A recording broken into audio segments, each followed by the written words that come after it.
It's time for This Week in WordPress, episode number 217, entitled How to Cool Your Legs. It was recorded on Monday, the 18th of July, 2022. My name's Nathan Wrigley, and as always, I'll be joined by some special guests. First up, we've got Michelle Frechette, we've also got Zach Stepek and Christian Raber. What are we talking about? Well, mostly WordPress, but we start off talking about misogyny. Michelle produced an article a few weeks ago which delved into the whole subject, and so we spend quite a lot of today's conversation talking about misogyny in the WordPress space, and then we move on to other subjects. We talk about the new WordPress.org homepage and how you might be able to contribute to making that. Gutenberg 13.6 has got some new modal patterns for custom post types. We get into the performance team and how they are giving you options for your persistent and full page caches. Stackable, they've got a new block for maps, and we talk about a really nasty intrusion possibility with the famous WordPress 5-minute install. There's loads more that we talk about as well, and it's all coming up next on This Week in WordPress. This episode of the WP Builds podcast is brought to you by GoDaddy Pro, the home of managed WordPress hosting that includes free domain, SSL, and 24/7 support. Bundle that with the Hub by GoDaddy Pro to unlock more free benefits to manage multiple sites in one place, invoice clients, and get 30% off new purchases. Find out more at go.me/WP Builds. Hello. Episode number 217 of This Week in WordPress. And it is hot in the UK. That is the news. It's never hot in the UK. It's always a bit rubbish, the weather. But today we have heat. And I am not prepared for it. So I'm just going to be this incoherent mess during the course of this show. But luckily, I've got some people on who are going to prop me up and keep me going. The first of whom is Michelle Frechette. Hello, Michelle. Hello. It's good to see you. I just realized that as I'm a very short person, all it says on my t-shirt is the future. Yeah, it's nice. If I stood up, it would say the future is stellar. But I feel like that's my pro wrestling name now. Is that just like the future? The future. Michelle from the future. Well, there's a lot more to Michelle than that, as we've heard in the past. But I'm going to go through the resume. Michelle Frechette is the Director of Community Engagement at Stellar WP at Liquid Web. In addition to her work at Stellar WP, Michelle is the podcast barista at WPCoffeetalk.com. Go check that out. Co-founder of Underrepresented in Tech, creator of WP Career Pages, the president of the board for the Big Orange Heart, director of community relations and contributor at poststatus.com, business coach, author, and a frequent organizer and a speaker at WordPress events. Michelle lives outside of Rochester, New York, where she's an avid photographer. And you can find out more on her website, meetmichelle.online. Very nice to have you with us once again, Michelle. And we got I really appreciate it. We got a couple of new guests today, new people, exciting. New blood, yay! And the first of whom is Zach. How are you, Zach? I'm doing really well, thank you. Yeah. Well, it's very nice to have you on the show. Zach has a much more pithy introduction, so I shall just go through that. Zach is the CEO of Mighty Swarm. He's an expert in WooCommerce site optimization and performance, and we'll be using that knowledge later, and a professional concert photographer. So Michelle takes photos of wildlife. You take photos of that's a career. That is a thing. You can make money taking concert photos. That's cool. It's possible to make money doing it. Not a lot of people do, but yeah, it is possible. I actually shot a show last week. Mudvayne, the hard rock band, came back for their first tour. Do you get into a niche of the type of band that hire you? Like rock, you're a rock photographer, or an orchestra photographer or something like that? Yes, generally you'll cover something that you're passionate about. So for me, it's hard rock and metal. You like to be near the mosh pit, taking photos of all that with the strobes and. I do. Zach's photos are amazing too. Oh, Zach, you should unearth a few for us. Yeah, Zach, share put a link the because could you put a link in the private chat and I'll share it a little bit because I genuinely would love to see those. they're phenomenal. I love taking photographs, but only with my phone. You know, I love taking photographs, but I don't like to contrive them. All I'm about is taking pictures of my family, but I do it habitually. You know, I probably take like 20 or 30 a day. And I've always wanted a real camera, and I've always wanted to be like have a grown-up experience with photography, but I've never kind of got to it. So I've got no excuse now. Well, thank you for joining us, Zach. I will share that link in just a moment. And we are also joined by Christian Raber. Hello, Christian. Hello, everyone. Hello. Well, Christian has just informed us that where he lives, the part of the world where he is, the surname and the first name are kind of interchangeable. So I wouldn't introduce myself where Christian lives as Nathan Wrigley. I would be Wrigley Nathan. The family name comes first. And the other, what did you call it? The given name or something? No, it's the family name. So in your case, I'm going to assume Wrigley is your family name That's and right. Nathan is your first name, right? First so name, it's based on the spelling. So if you want to spell it like in my part of Europe, especially in Eastern Europe, you write it with family name first, and then your given name. I think given name is family name, so it's a confusion here. Yeah, it's a bit like those pesky dates where the Americans always put the month first and then the day of the month next. It's very confusing. Yeah. But they say it that way, don't they? They say March 3rd, whereas we say 3rd of March. So we're both doing it the correct way around, but it's very confusing. No, you spelled your name correctly. Especially when both numbers are below 12. If both numbers are below 12, it's like, what? I don't even, is this in February or what? Anyway, Zach, let's do your proper introduction. Zach is the owner at wpchill.com and an occasional blogger at christianr.io.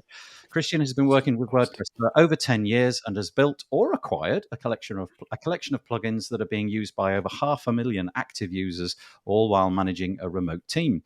He loves talking about anything business, WordPress, investments, and product management any time of day. And Christian's best-known plugins are Modular Image Gallery, Strong Testimonials, and lastly, Download Monitor. Well, it's an absolute pleasure to have such a really cool panel today. We just got a few little quotes and things to get through first, if that's all right, because we like to make sure people are sharing this. If you want to go share this stream, please feel free. Swell the numbers. Share wpbuilds.com/live. I'm going to say that again, wpbuilds.com/live. Put your drink down. Get the keyboard out. Go on, just quickly. Off you go. Type in that URL. Come back in a moment. Share it on the tweets or wherever you do sharing. I think it's mostly Twitter these days, isn't it? If you are joining us and you want to make a comment, lovely. Please do. Keep it clean. And if you're coming at us from Facebook, you'll need to go to chat.restream.io/FB. Otherwise, you'll be anonymous. I suppose if you're anonymous, you can write what you like because we won't know. so there we go. So go and do that. And thank you to those of you who have already made a comment. I really appreciate it. Let's just highlight a few of those quickly. So, Courtney Robertson, thank you very much for joining us. Oh, yeah, hot, rainy, clapping. No, sorry, tea, rainy, clap. I've got all just 3 sons. It's just sun, glass of water, sun. That's what my emoji stream would look like. And hello, Cameron. Cameron, I do believe it is hotter in the UK than it is in Australia for the first time ever. Yeah, that's right. Yeah. Stella Libra is the future, says Courtney in response, no doubt, to the t-shirt. I love it. Ah, look, Zach. Cameron, he's an Australian developer. I don't know if you've come across Cameron before, but he loves heavy metal music. Say Dayseeker and Thornhill over the weekend. That means nothing to me. Saw them. Yeah, it's a typo. Oh, okay. Saw. Oh, I see. Okay, Saw. Okay. I have never heard of them. You'll have to coach me. And Peter Ingersoll says hello. Right. Hello, Peter. Before I turn into a sultana of a human being, just like this little alien shell because of the dehydration, we should get on with it. So let's crack on with the actual WordPress news. Let's put the screen on. This is our website, wpbuilds.com. If you fancy subscribing, there's that's handy. It's called subscribe, the link at the top. Click that. You'll go to a page, fill out some forms. and then press submit. That's all you need to do. Good. Glad we've done that. Right. Let's start with some controversy. Let's start with a really interesting piece that Michelle wrote. Actually, Michelle wrote to me about 2 or 3 weeks ago and said, I've written this piece.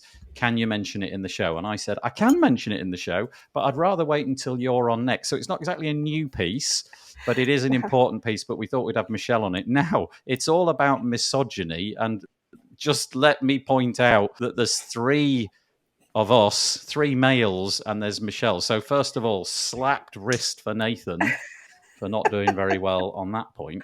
But this piece, at least it isn't 4 white men, right? Well, so at least I'm here. Right. That's right. Yeah, there is at least 4 white men talking about misogyny is really a misstep. Yeah. So this, though, right?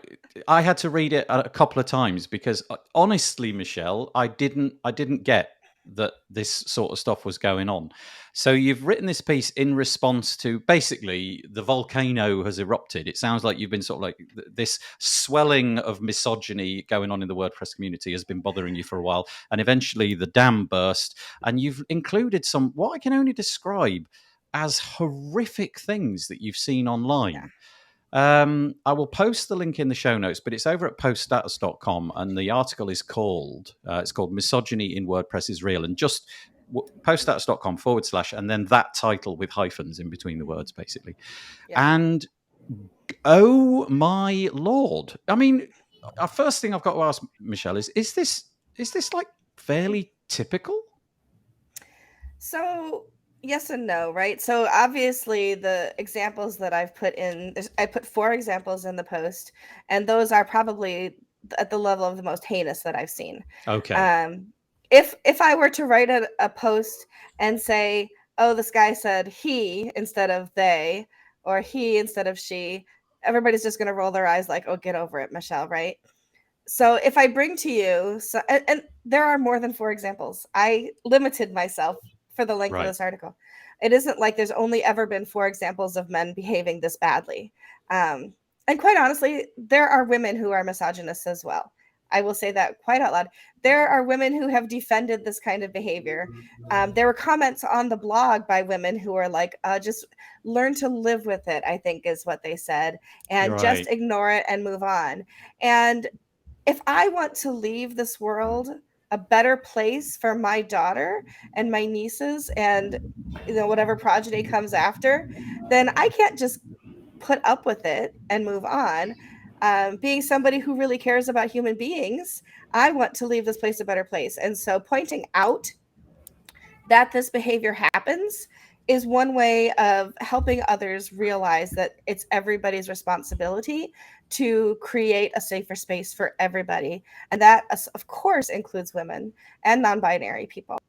And WordPress is, I will preach all day, every day, how amazing WordPress, the community is. But that doesn't mean we're perfect. And that doesn't mean that there aren't, as I put in, the first line in the article, I think, is what got people posting it. Oh, yeah, it's really good. Which is, I love the WordPress community, but a few of you are assholes. And I did go to Corey and Lindsay and say, is it okay if I say this? Because I could change it to jerks. They're like, no, keep it. It's perfect. There's another line a little lower down, which I'm just currently going to highlight, which I also like. You then go on to say the WordPress community is, it's a good community. It's maybe not as bad as other places, but then you say, and yet some of you need to have a house dropped on you. So, preach it. Say it how it is. Right? Anyway, sorry, carry on. I do like it's a good turn of phrase, of course. But you read these things for so long. You can sprain your eyeballs rolling your eyes back in your head, or you can put yourself out there and make a target of yourself like I did and say, we're tired of it. And if other women aren't in a position to be able to speak up without retribution, then I'll be the person to do that. I jokingly, but also realize that there is a kernel of truth in it, say that within the WordPress community, I'm going to say, it sounds so funny to say this about myself, but that I have a level of, let's say, belovedness. People like me in the WordPress community. And I think the majority of people in WordPress know that I have altruistic intentions. I give a lot of time, money, and effort into the WordPress community to make it a better place for everybody. And so for me to take on this as somebody who very few people are going to attack me for this. They might be saying it behind my back, fine, whatever. But people aren't, lambasting me on Twitter. I haven't been canceled. I didn't lose my job. And by the way, I did share this with my day job with Stellar. I shared it before it posted because I wanted them to be aware that if there's backlash, they might hear it as well. And so I did everything with my eyes open. Put on my big girl panties, my squared my shoulders and hit publish. The evening before, I was on a panel with Josepha, Courtney, and Ebony about the all women non-binary release squad too, by the way. So at WordCamp Montclair. So yeah, so it really happens. There are really people that are this horrific in the world with these ridiculous concepts of what women should be and should do. And we need to do better, right? And the goal of my article isn't to change those people who are diehard misogynists. I'm not expecting that they're going to change. Would it be great if they did? Absolutely. But I'm sure their behavior has been pointed out to them over and over again. My goal is that Nathan, Zach, and Christian might not see it because it doesn't affect them. Yep. And I'm not saying that that's a bad thing, right? I don't see things that don't affect me either, unless somebody points it out. And when somebody points it out, I'm, absolutely appalled on their behalf. And I will do what I can to make safer spaces for people. By pointing this out, I'm hoping that people like Nathan, Zach, and Christian can see more of these kinds of things happening and help make the space a better and safer space for all. I'm gonna paint some context because quite a few of the people who consume this podcast won't be watching it. The vast majority to it tomorrow. And let's just give you some flavor of what Michelle is talking about here. So the first one that you mentioned that you screenshotted, I'm guessing is in Facebook. It looks as if it might have been. It is. And somebody had noticed that in the sort of admin panel for a popular WordPress plugin, they had said super admin, he has full capabilities. And so they reached out to the developers and said, look, it's, there's a bit of something going on there. Could we just really think about that? And somebody who is on the screen, you can see now, basically just thought this was ridiculous. The idea that this language was toxic to them was abhorrent. Just leave it as it is and stop complaining, essentially. But then it got really nasty. And this person essentially said, well, at this point, I think if that kind of stuff offends you, you really ought to be getting sticks poking your own eyes out, which, okay, right, fine, whatever. I mean, but it's incredibly incendiary to write that kind of stuff based upon the solution which had been proposed, which was harmless to everybody. Just change the word he to they. Yeah, and can I just say, if you go back up and at her original comment, women often couch things with humor. If you go all the way up to her original post, Kathy's post, right? So she's actually trying to make it funny because women get attacked all the time for saying these kinds of things. So she says, help my eyeball muscles, please, for having to roll in my head every time I say this. She's trying to make it like, hey, I love it. This is great. And we always try to couch things humorously, like, oh my gosh, it was, I'm not a dude, or we say things like that because otherwise we just get attacked. So she even tried to make it like, oh, this is so funny, spraining my eyeballs, blah, blah, blah. And then he comes in and says, your eyeball hurt. Well, if your eyes hurt, then pluck them out. It's ridiculous. Yeah, ridiculous. Yeah. So there was that one. Can you imagine being that triggered? Also, can you imagine that person doing that in the real world? Exactly. You have a license to do this online because you know that you will never, in all likelihood, meet this person and have to actually face them face to face and justify the words. I mean, also that there's no context to what was going on in that person's life on that day, but still inexcusable. Then we had somebody, I don't know where this is. It looks like it might have been Twitter, who were basically saying women shouldn't code, which we'll get onto in a minute. Kathy Zant obviously had something to say about that. Basically saying that, women are incompatible with coding because at some point they might have children. And if they have children, then their career path will be broken. They'll come back and let me quote, they after 9 months maternity leave, they come back obsolete and outdated. Right, okay. And then it goes on to obviously use the common tropes of this isn't discrimination. No, it defines discrimination. I'm sorry, it's ridiculous. Just stand down. You claim that something's not true merely by claiming it's not true. The moon landing didn't happen because I say so. Right, and then we had. Do you know what? There's more that I could say here. There's more pieces that you wrote. This one in particular, somebody was just basically saying in a Facebook group that they apparently in a Facebook group of about 33,000 people, they only wanted to speak to the men. So they used a common phrase, which I guess comes out of people's mouths all the time. I confess I've definitely used this phrase, gentlemen. It comes out of men's mouths. It doesn't come out of women's mouths. But they then double down rather than saying, oh, yeah, that was a stupid thing to say. I should probably just have written, nothing there. Just delete that word. Sorry. Something, yeah. Mm-hmm. Yeah, exactly, which most sensible people would do. They then went on to essentially claim that this was all right. Don't worry, I was only talking to the men and that's fine. So now I'm all angry. I'm going to pass it over to Zach and Christian. The way this show works, Zach and Christian, is if you want to interrupt at any time, feel free to do so. It's the only way you'll get a word in edgewise. Yeah, it's the only. That's right. Between me and Michelle, we're going to talk for an hour and a half. But I don't know what your thoughts are on this. I'm just. I have some thoughts that maybe could contribute to the big picture of this entire thing. So I can get why they think like this, because I come from a country that's very misogynistic as well. It's underdeveloped in this specific area. I'm not a misogynistic person myself. I did catch myself like the first 5 minutes we had before we started the show. I joined and I was like, hey guys, because this is the phrase, not being a native English speaker, this is the most common phrase I've been used to using to say hi when I enter a room, right? It's not gender inclusive, and I realize that it can be offensive, right? So different cultures of the world have different perspective on men and women's role in society. This obviously I'm not accepting that. I'm not okay with that myself. Just putting a bit of context into this and explaining why I think these people think like this and act like this. Obviously, it's never okay to act like I have my vision and this is how the entire world should be shaped. Like I have my thoughts and women should be only stay home and give birth to children, right? That's it. It's been the common conception, like up until 100 years ago, that was how the majority of our society was defined. But nowadays, equality is everywhere, and a lot of people are fighting for this. And again, I know why they think like that. I'm not okay with it.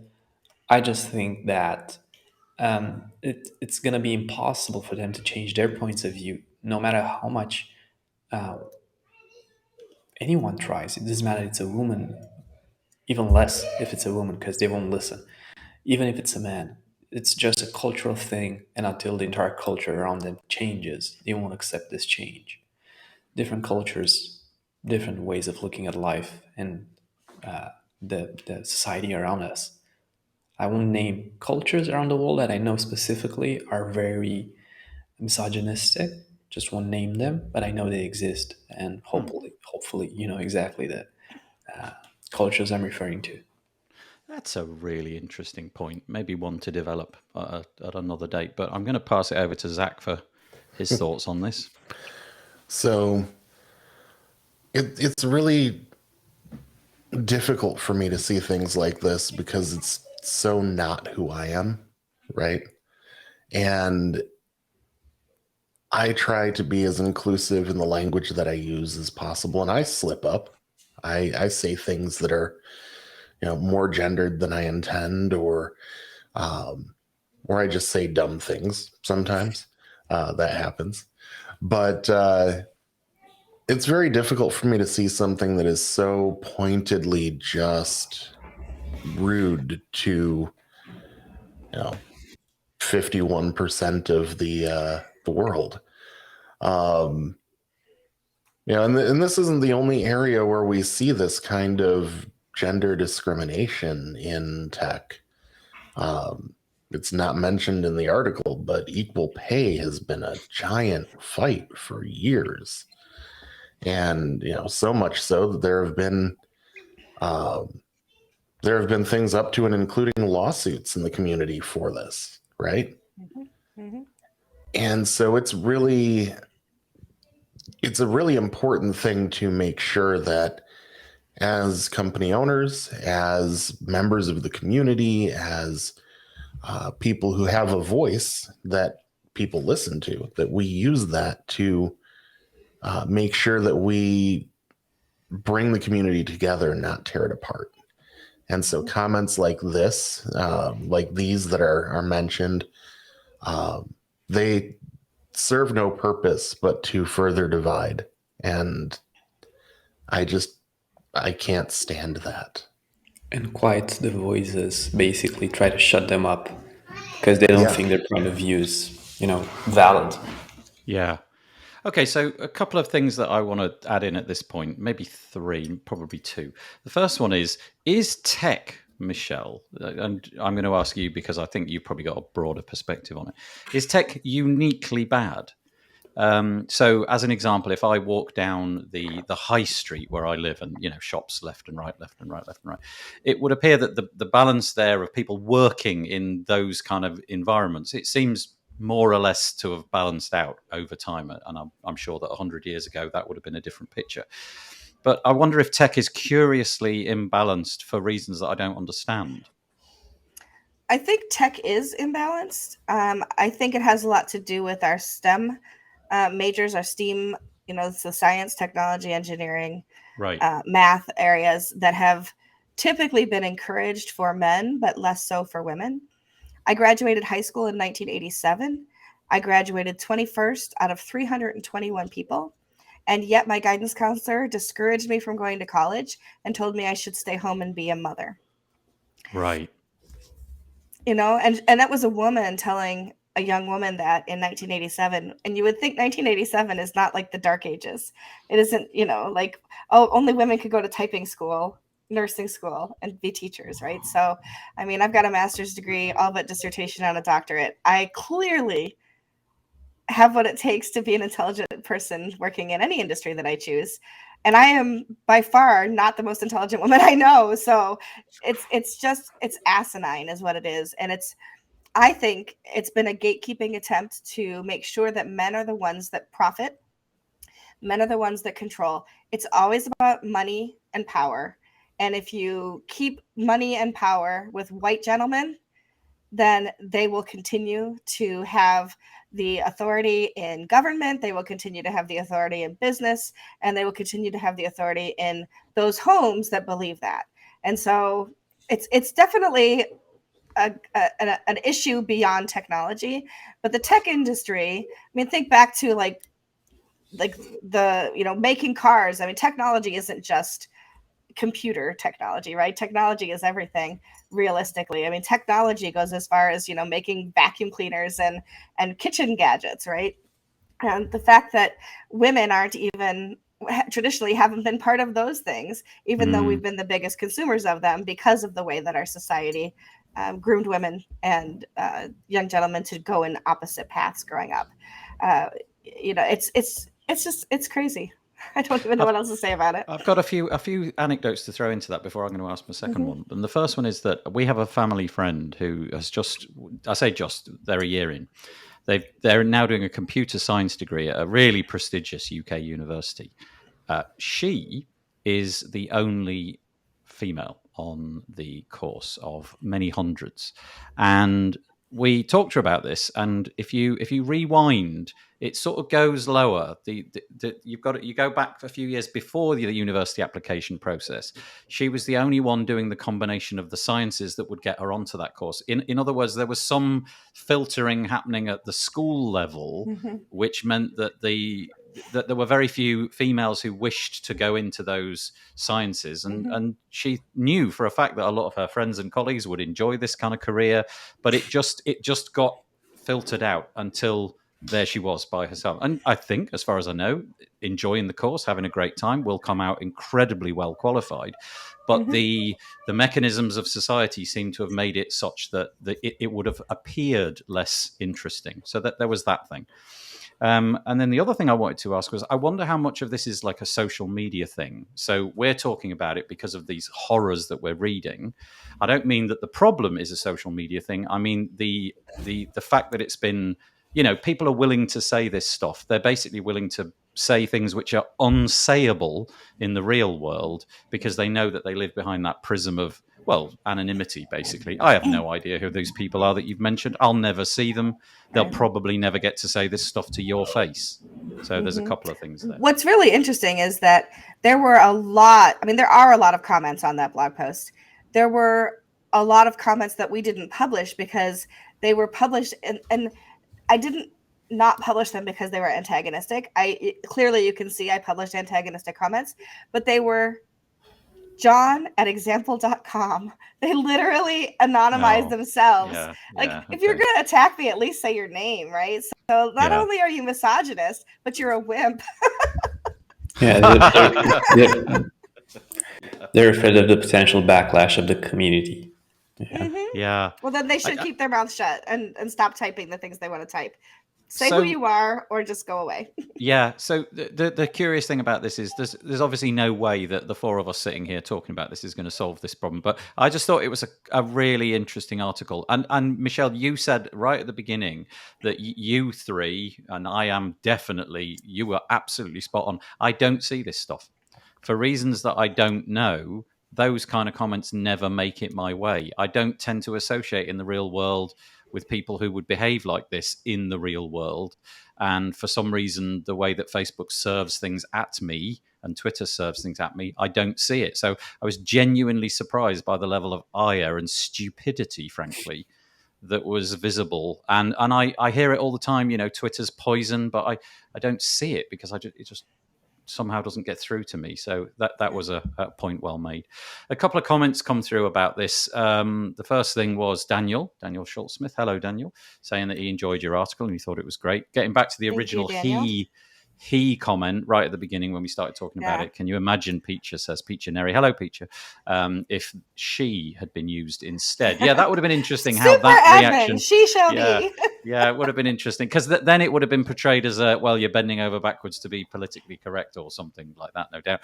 We're on to the music there. No, Tech Lead. Oh, this is the one who said that Tech Lead was the person, Tech Lead was the person who said that women shouldn't be coders because they might get pregnant.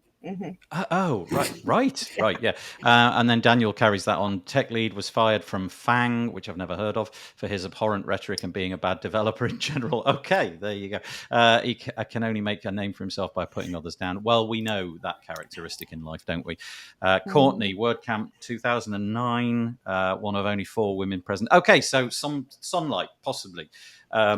Because she says then we've come so far, we've got a long way to go. So I'm guessing, Courtney, that both you and I were at a WordCamp recently, and there were definitely more than 4, although I'm not sure what the balance of that was.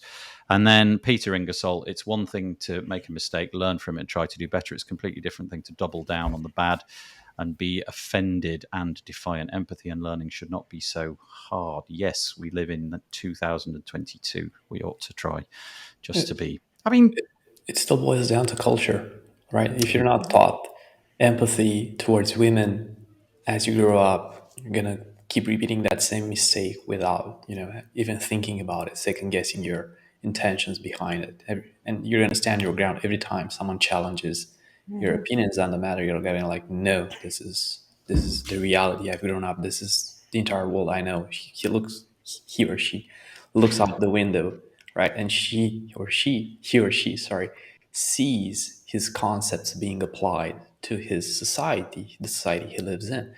It's almost impossible to force these people to think about this stuff they've never seen. It's like you're trying to force them to imagine something just by using your words, something they've never seen or experienced in their lives. Go outside, right? They see their view of the world being applied in their area of living, right? And here's someone online who's writing a message and it's telling them this is not correct. They're going to be dismissive almost immediately of that idea because they've never experienced this. Otherwise, women around them don't talk to them like this.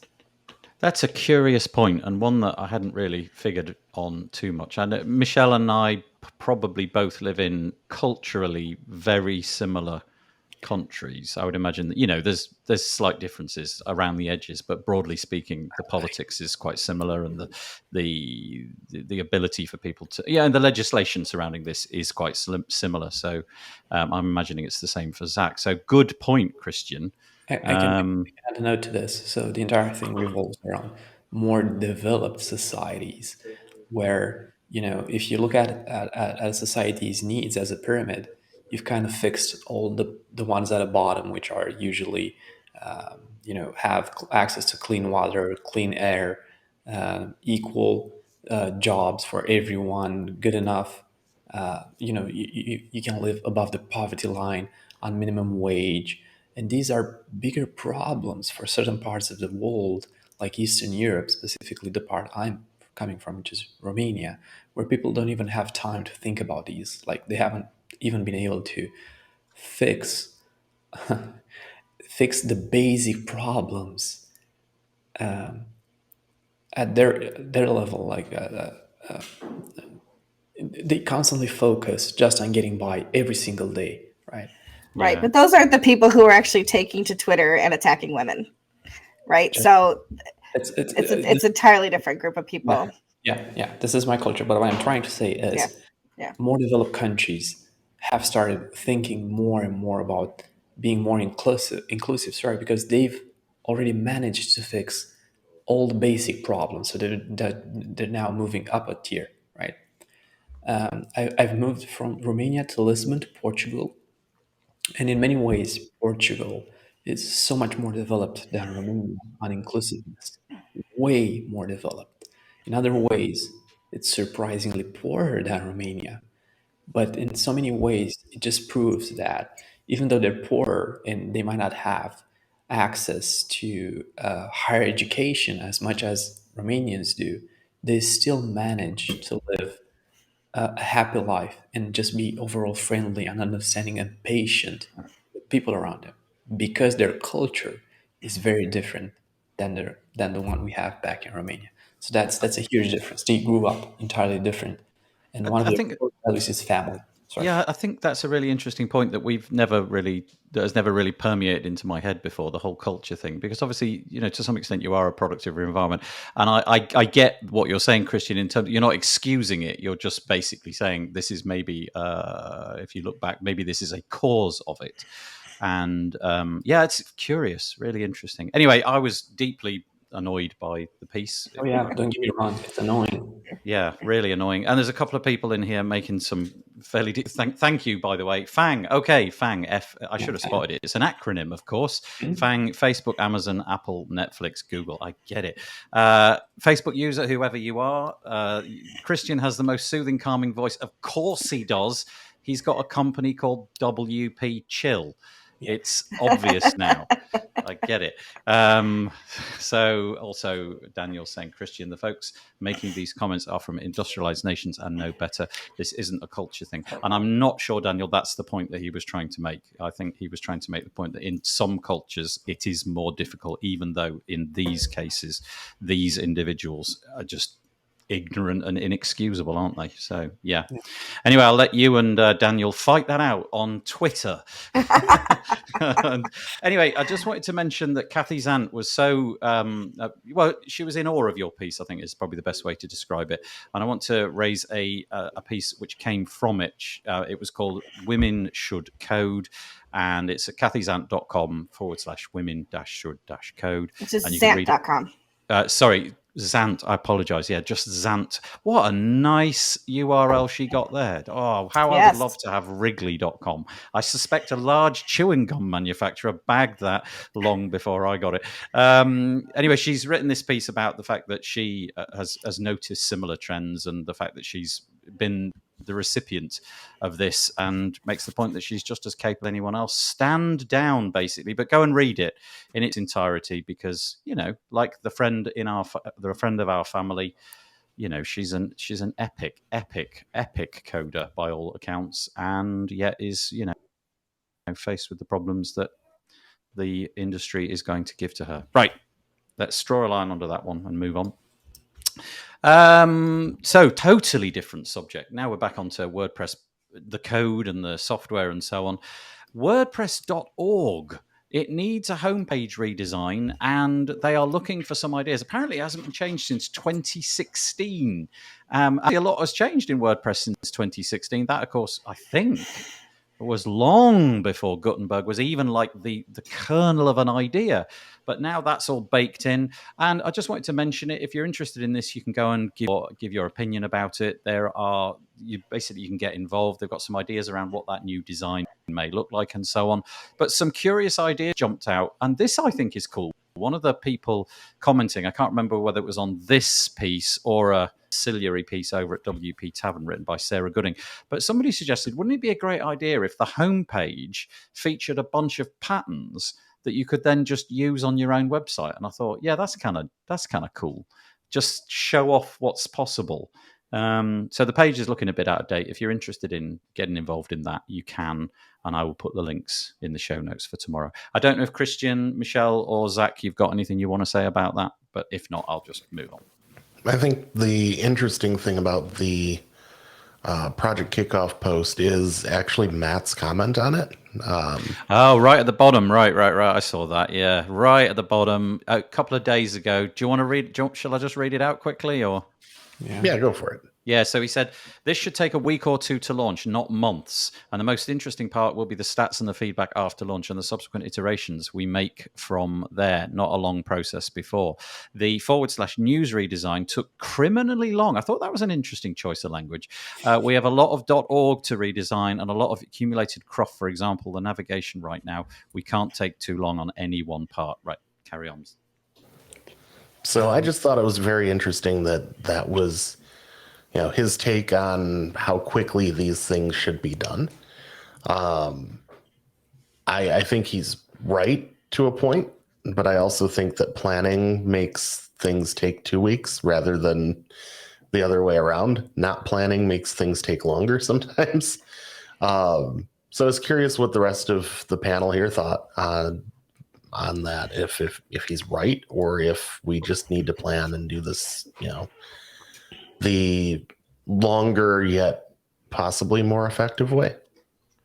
I'm imagining, just very brief thoughts on this. I'm imagining that doing it quickly without a lot of thought there's got to be a lot of SEO on that page, a lot of real solid years and years and years of things built up, and just quickly throwing something out and iterating on it is maybe not what I would be doing. I'd want to really make sure that we'd crossed all the I's and dotted the T's.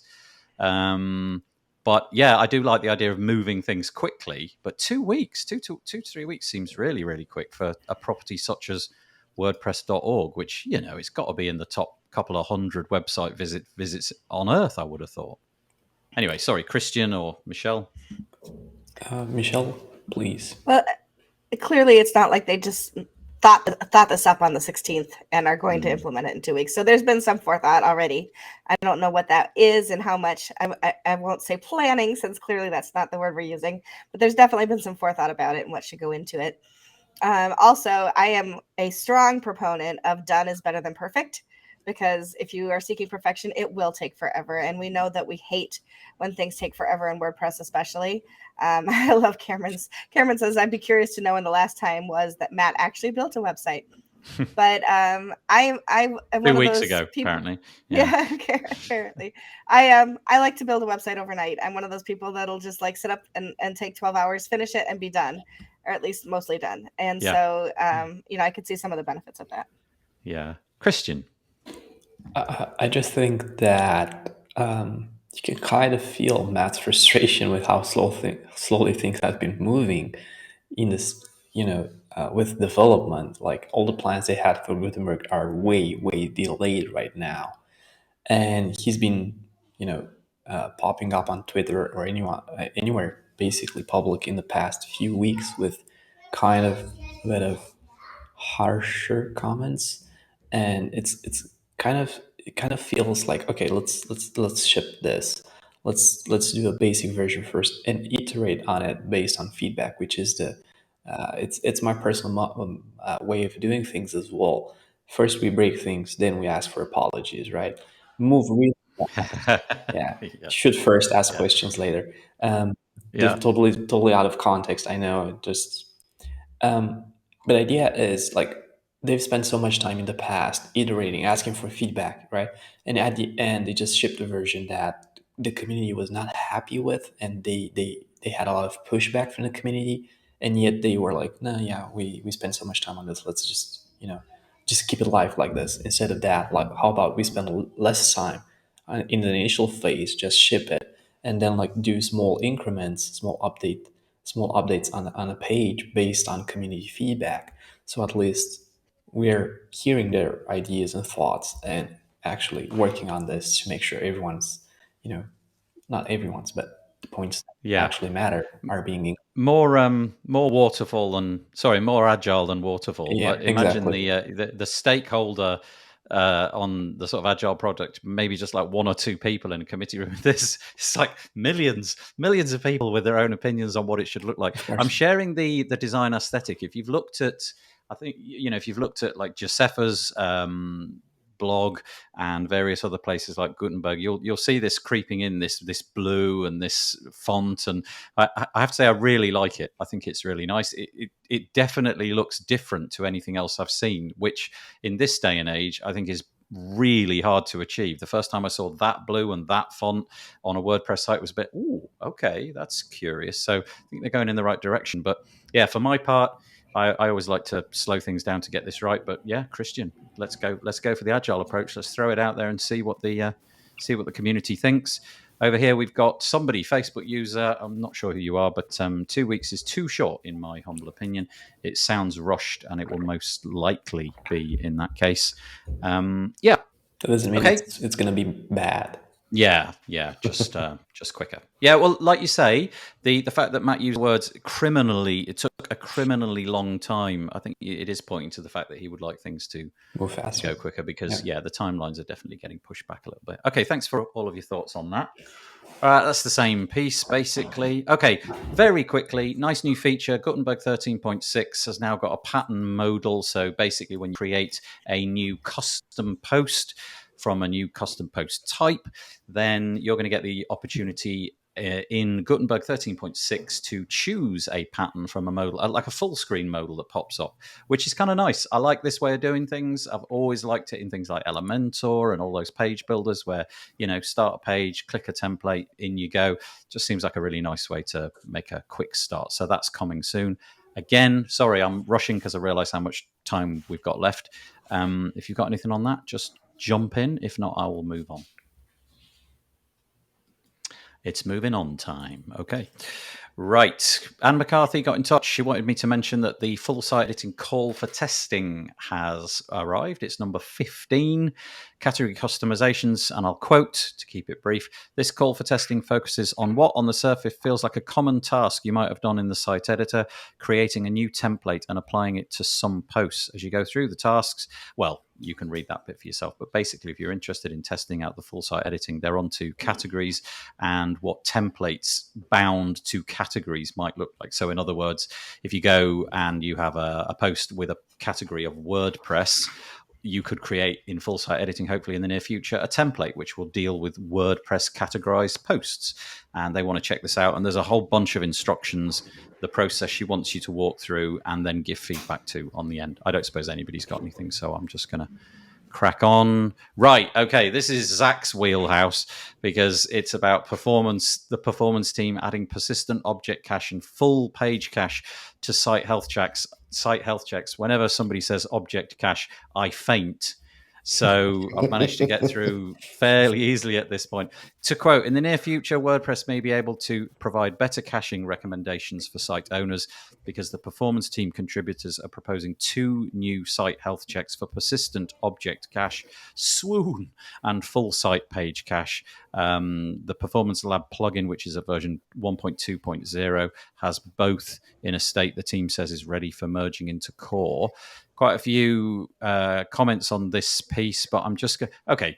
Let's just hand it over to Zach. Zach, tell us what this is even about, and then tell us whether it's a good thing or not. So really, this is about letting you know if the site that you're running the site health check on is properly cached, both object caching and full page caching. The comments are kind of an interesting thing on this one, because what they've done is they've added hooks that are filters that hosts can use that allow replacing some of the notes with the preferred object caching or even page caching for the host that you're working with, which I think is actually a good thing. But people are saying that they don't think that hosting companies should have the ability to change anything that the site health checks say. That'd be great if all hosting was the same, right? But it's not. It's just not. I think that... Go on, sorry, please carry on.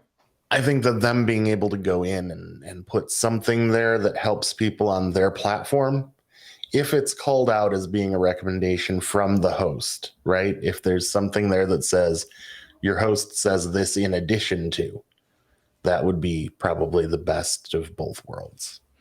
Yeah, so this idea that your hosting company could hook in and add extra information about their platform, I read that and instantly thought, that's cool. That's exactly what we want, because then your hosting company can tell you, look, it's not just some sort of generic thing. Go to this page on this dashboard and click this button. And if that doesn't work, then we need to get on a chat and, you need to call up support.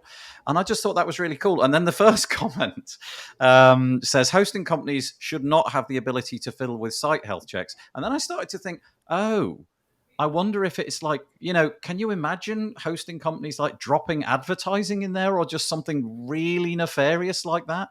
And then I was thinking, okay, maybe that's where they're coming from. They just don't want hosting companies to be able to inject something into your dashboard in what looks like an authoritative WordPress place, because it could you've got the upgraded caching option where you can click this button and pay us another $10 a month for this particular suite of products and so on.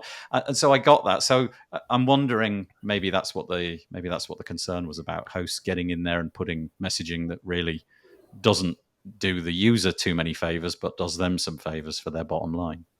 I think that's part of it.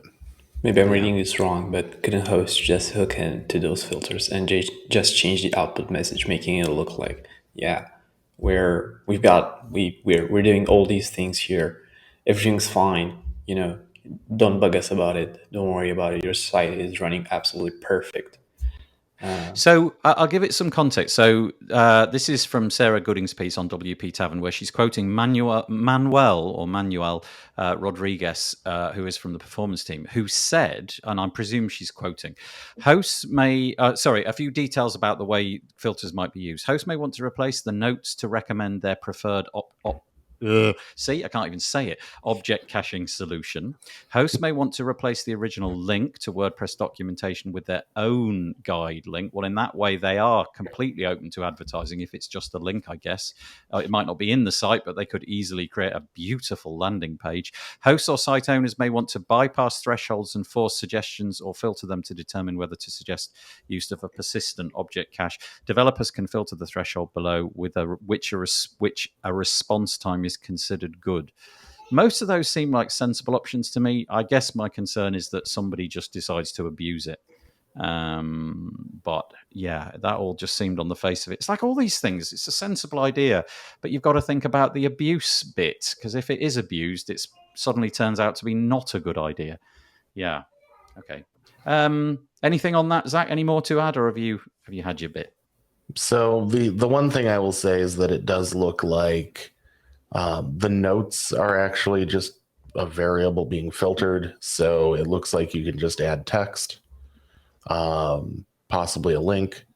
So it doesn't look like it would be very easy to abuse, but it could be abused. The nice thing is that that would only show up in environments where a plugin has overridden those, by adding filters to those. I can totally see the piece though, where so you take Squarespace as an example. They just don't need to worry about this because all of their customers are just using their solution. They're just going to deal with the performance, and the user never needs to know. But depending on which configuration of plugins you've got, and therefore which hosting platform you're on, and what tier you're paying for, and how much RAM you've got, all of the bits and pieces which go to make up hosting, WordPress does need something like this, because if they are going to be performant and they're going to keep up with the likes of Squarespace, then we need regular users to have some sort of insight into, well, hang on a minute, your site's not performing very, very well because you haven't done this thing. And this does seem to me to be a sensible way forward. So, yeah. Well, and that kind of leads into our next piece, which was the podcast with Felix on the Tavern, and how important thinking about performance is from the beginning. So, Felix is involved in the new WordPress performance team, where Core is actually trying to focus in on performance as a key thing, whereas it's just been kind of a given that we should be doing it, but it's never been checked that we are. So that's a big change. And how important it is for us to think about performance as we're building, because now search engines are really looking at how fast pages are more than ever before, and that future rankings might be affected by this. And given that Felix is working at Google as a developer relations engineer, and has been the lead engineer on the Sitekit plugin, which Google uses as a way to get your data into Google. Yeah, thought you were going to say something else then. No, into Google. Yeah. Yep. I was trying to think of the best way to say it without trying to be accusatory. You could have said dashboard, but then I thought, yeah, I think it goes a little of both ways. Get your data from Google into your dashboard, and get data from your site to Google. But yeah, given that he's there, I would imagine he has some insight into how search engines like Google are looking at our page performance and speed. It's fascinating as well that Google are now seemingly all over WordPress. Go back several years, and several means quite a lot, a decade or more. I don't remember Google having the sort of dominance, taking the big booth at the WordCamps. Now they're all over the place. They're always like the gold tier sponsor. They've got the giant booth. They're really interested. They've got this Sitekit plugin. They're paying people like Felix not just to be part of the community, but to build and develop plugins, because they know WordPress, 43 whatever %, we'll come to that later. They know that this stuff matters. And on these proprietary platforms, you don't have to think about it. On WordPress, you really do. So, yeah, there's quite a lot of wisdom from Felix in that episode. I struggled my way through it, but I managed to get through it with a modicum of knowledge. There was quite a lot that ended up on the editing floor. Let's just say that, where I said, can you explain that to me? And I'll ask the question again, kind of thing. But it came out good in the end. So go and check that out on the Tavern. And can I say, I've got to say, Zach, nice segue. Brilliant. That was pretty darn good. Okay, very quickly, WordCamp Asia is open. Call for speakers is now open. Do I need to say anything else? Looks like the event obviously got cancelled because of COVID. Oh, I mean, in the most horrific way. They were like a week away from it all happening, and then it all got pulled. It is going to be hosted, according to the site here, on the 17th to the 19th of February in Bangkok, Thailand. 1,500 people expected. and they obviously want people to speak because that's kind of the point. So if you're into that, if you fancy jetting over to Thailand and you want to speak, now is the moment. The article on WP Tavern will help you locate all of that. And if you can't travel, we just announced the call for speakers for November 18th for WordFest. Nice. I missed that piece. Darn. I'll mention that next week. Yeah. Okay, Yeah. Thank you. Oh, okay. I'll put that on. Where's it gone? I can't see it in the chat, but maybe that's in the private chat. In the private chat. Yeah. Oh, yeah. It somehow just popped up in my thing there. So let's just add that in quickly because that's worth mentioning. I will probably do a better job of mentioning that in the near future as well. I appreciate it. I think I'm on next week with you, so I can talk about it. Yeah, that's great. Okay, well, there it is anyway. WordFest.live/2022 November. So, yeah, if you don't want to attend and get on a plane, WordFest has got your back. Alrighty. I'm going to leave that one because there isn't enough time. Oh, no, I don't want to leave that one because Christian wanted to talk about this one. Is that right, Christian? Have I remembered correctly? Yeah, but if we don't have enough time, we can just skip over because it's going to be a long conversation around this one. Okay. So, I think I'm going to drop this one if that's all right because sure, I just absolutely. don't think we've got the time. Just a quick couple of shout outs. If you're into using blocks, you've probably heard of Stackable. Stackable's a premium suite of blocks that you can add into your WordPress website. They come up with quite a nice new one, which I don't know I've seen before. I could be wrong. It's called the map block, and it does exactly what you'd imagine. You click the map block, and it enables you to locate it, drop unique pins in it, color it in certain ways, all of the stuff that you've seen elsewhere that you've probably had to wrangle with the code over on the Google website. You can now just do that. And maps, like basically almost every site seems to have a Google map on it these days on the Contact Us page. So this seems like a pretty cool idea. You can check it out on stackable.com on their blog. It came out last week, so you can check that out in your time if you like. Right, nothing to do with WordPress, but I just wanted to plug this tool. I've got this. It's called Hoverifiy. It's a Chrome extension. Who knows? Maybe it's Firefox as well. I don't really know. But it's a wicked cool little extension which allows you to inspect your site. You know, it doesn't try to do an awful lot of stuff, but it enables you to, for example, download all the assets from a particular web page. So obviously, if it's your own website and you just need to get a particular image, you can just chuck them all down. You can get videos and stuff. So, you know, I'm not saying anything. I'm not saying you would want to use that. But if you did like taking videos off the internet, this apparently will allow you to do it. It's just really cool. It's constantly under development. They send an email like every 2 or 3 weeks where they've overhauled something or done something new. Just highly recommended, basically. Hoverifiy, it's on AppSumo. So go to AppSumo and, you know, type in Hoverify, and you'll be able to get it for $49, it looks like, which honestly I think is a great deal. Okay, I don't even know what to say about this one. Vladimir Smitka has produced a blog post this week, which I read, and I really was like, oh, really? That's a thing? Oh, Lord. So, the 5-minute install of WordPress, chuck the files over, link it up, then go and create a database, and then write down those credentials somewhere. Then within a few minutes, you're going to go into WordPress, launch the site, type in the database name, user, and password, and all that sort of stuff. And yay, WordPress website, dead simple. No, because it turns out that there's nefarious people out there who are scraping the registration of new domain names, and then with some sort of clever jiggery pokery, which is explained in this website, in the time it takes you to go and write down your database credentials and all of that, well, they've just gone and done it for you. They've just got into your site, set up the account, put in a load of backdoors, whatever they like. And I just thought, oh, Lord.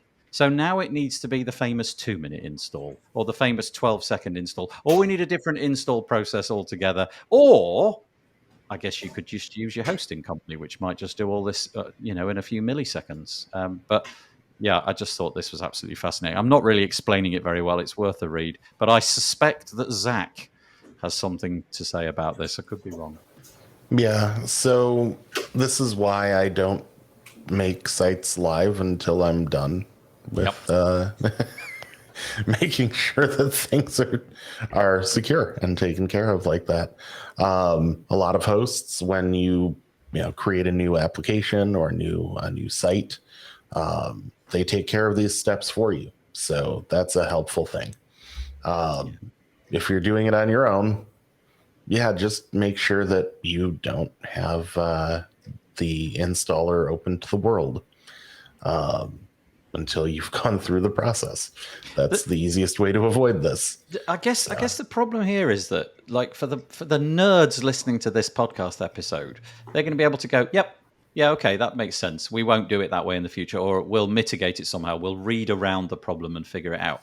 But this is like kind of the official way of doing it. And if the hackers are figuring out ways to just circumvent it in the teeny tiny amount of time that it takes to do that process, literally minutes, they figured out what your IP address is. And I've got to say, it's just fascinating the way that they cover their tracks. They're using all these VPNs to discover things, and then entering the credentials, and then setting things up in your website, and then kind of backing away so that it looks like everything's completely normal. Essentially, probably to send email from your website, which nobody wants. But this is the official way of doing it. And if there's a backdoor into this, which is being exploited by robots, then do we need a change? Do we need this to not be an official way? Because that's a real problem waiting to happen. We get millions of these all over the internet. Ooh. Yeah, I think that it is troublesome that it's so easy to take advantage of an open WordPress install like this. 4 minutes from the certificate issue to abuse the installer. But in some cases, the attacker managed to do it in under 1 minute. So even the 1 minute install wouldn't be enough. Yeah, that's right. That's right. From a technical perspective, I don't really know of the way that you would circumvent that. If you are literally downloading WordPress and you're uploading it FTP, SFTP, whatever it may be, you're doing it in that manner, that presumably there's got to be some point at which you are given a form to fill up the config file with the information that is required. I don't know in the current way of doing things if there is a way around that. Obviously, like you said, your host can take care of this, and probably it'll all happen, bada bing, just all more or less immediately, obviating that problem. But yeah, Christian or Michelle, anything on that before we press on? No, not really. Okay. Nope.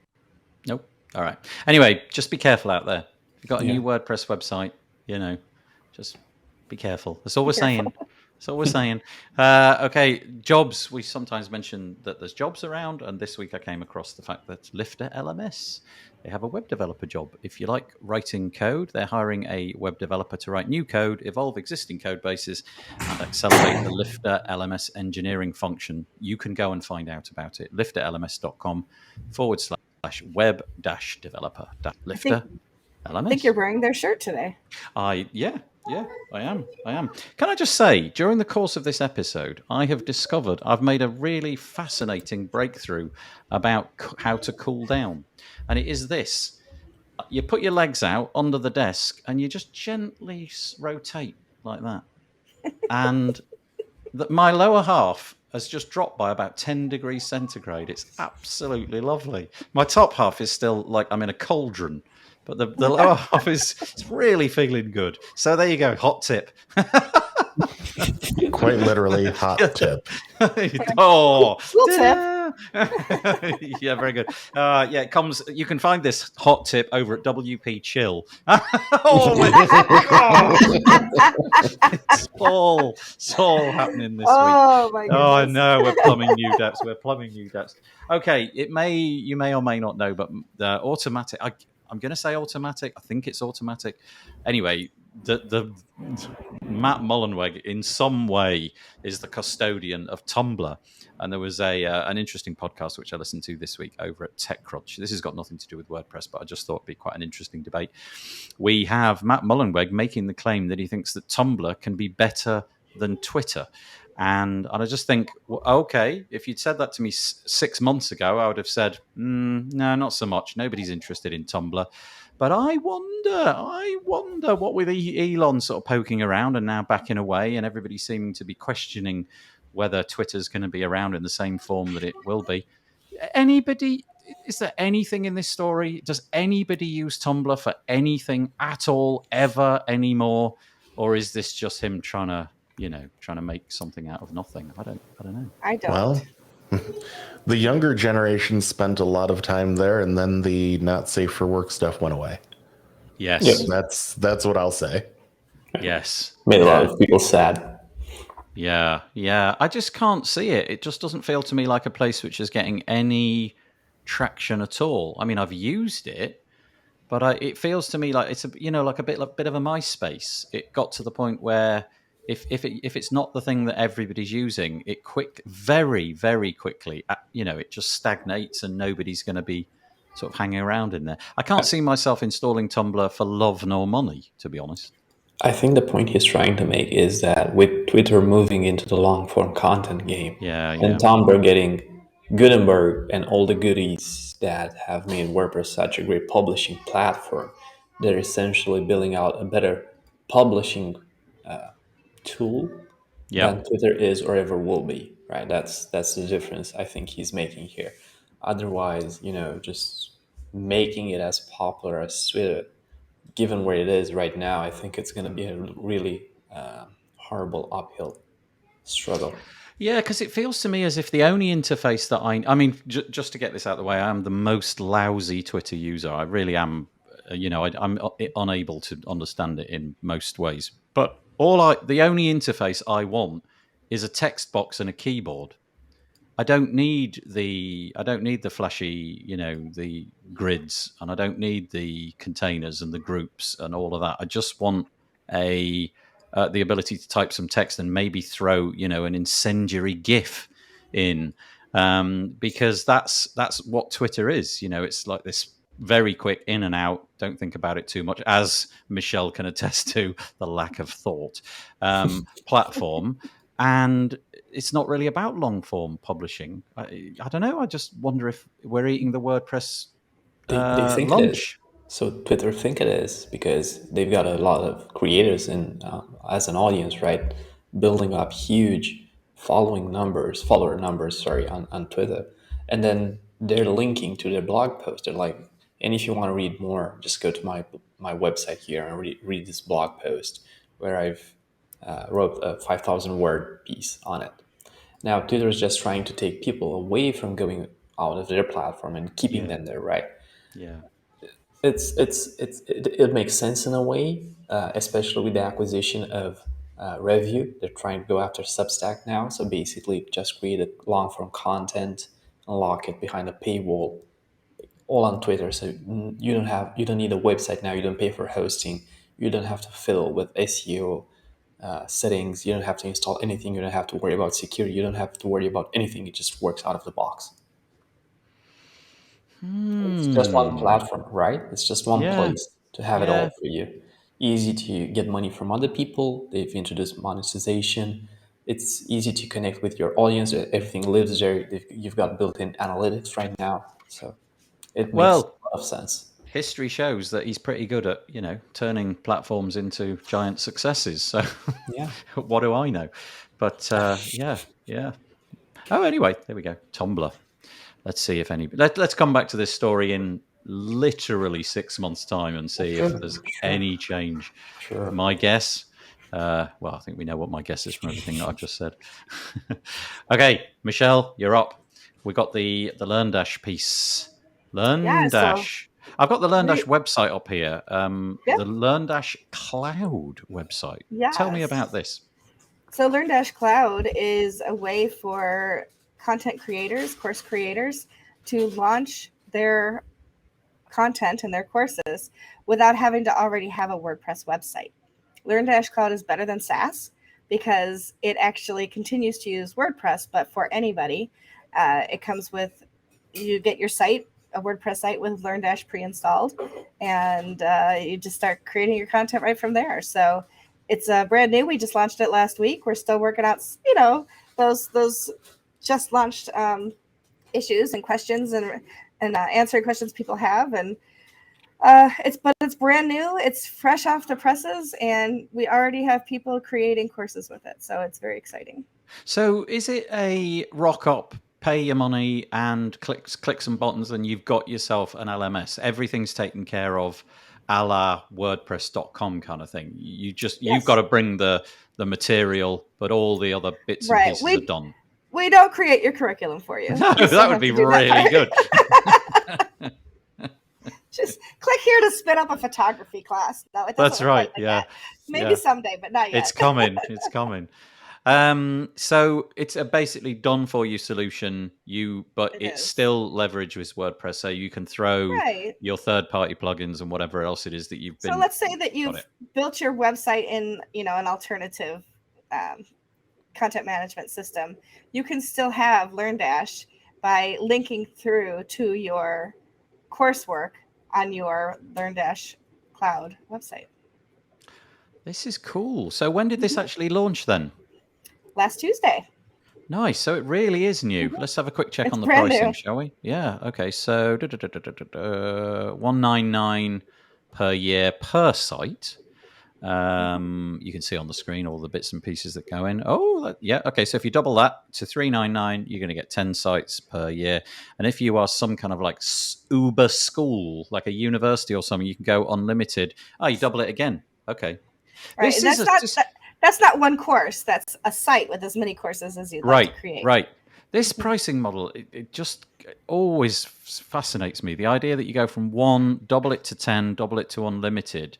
I just find it so interesting because a lot of companies seem to be doing this exact model now, that exact number, 1, 10, unlimited, and there must be wisdom in that. But there you go, one site.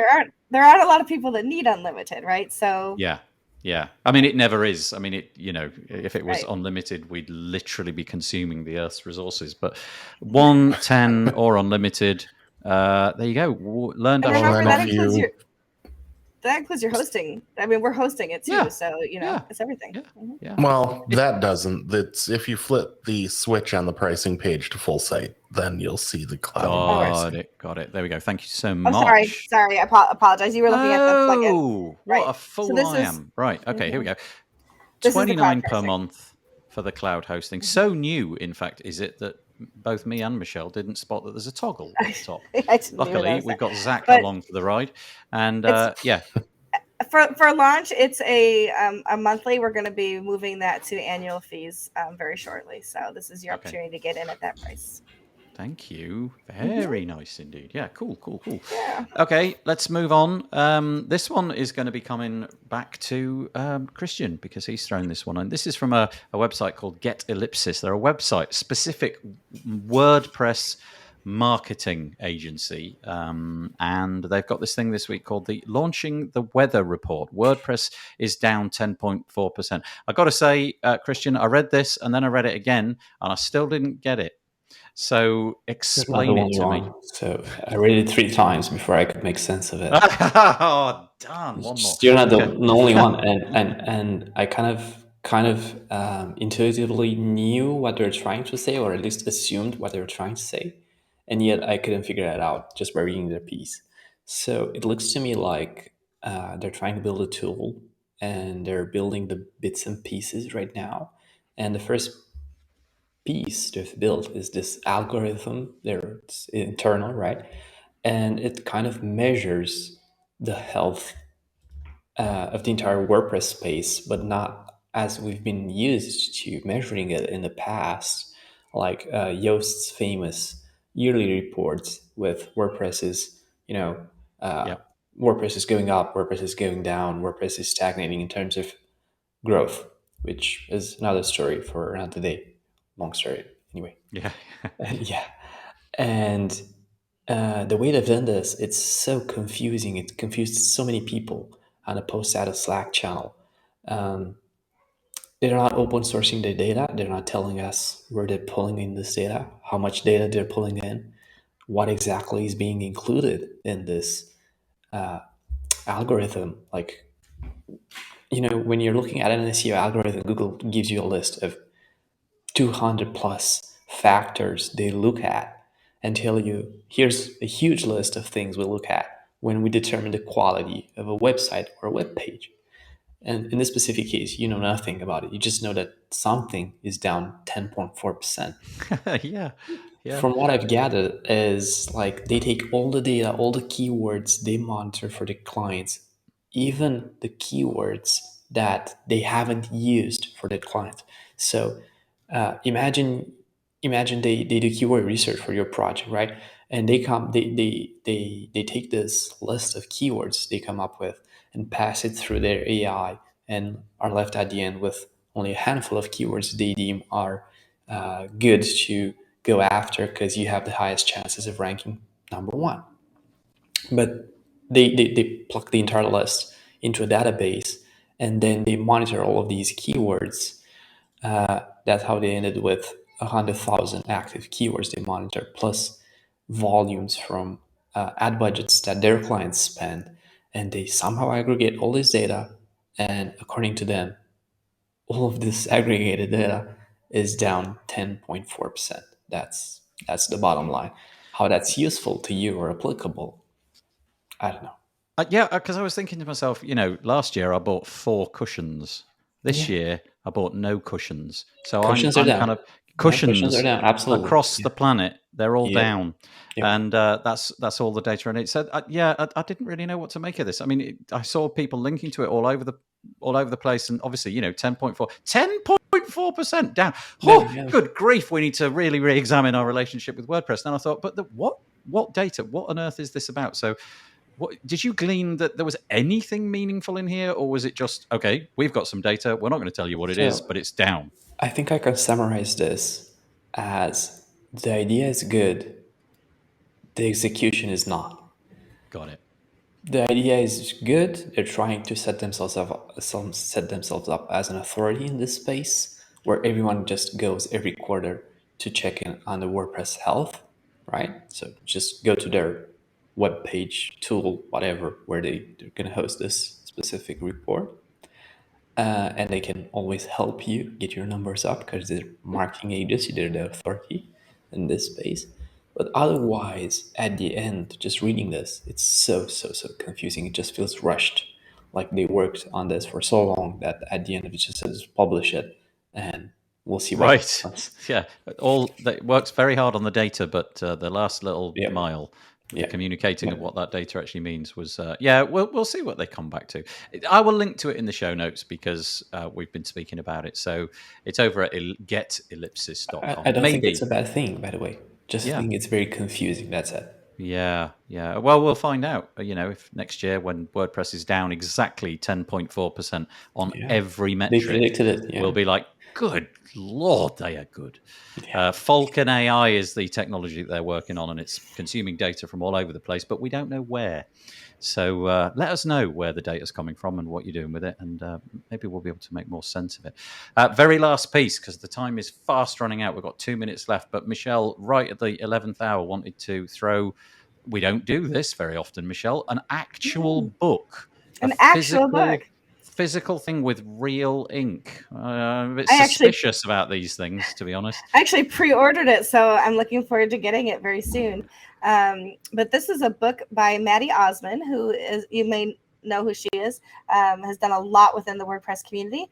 And she's written a book called Writing for Humans and Robots, The New Rules of Content Style. And so this book actually, in 30 minutes, it's going to hit all of the Twitters and Facebooks and everything else with a huge book launch.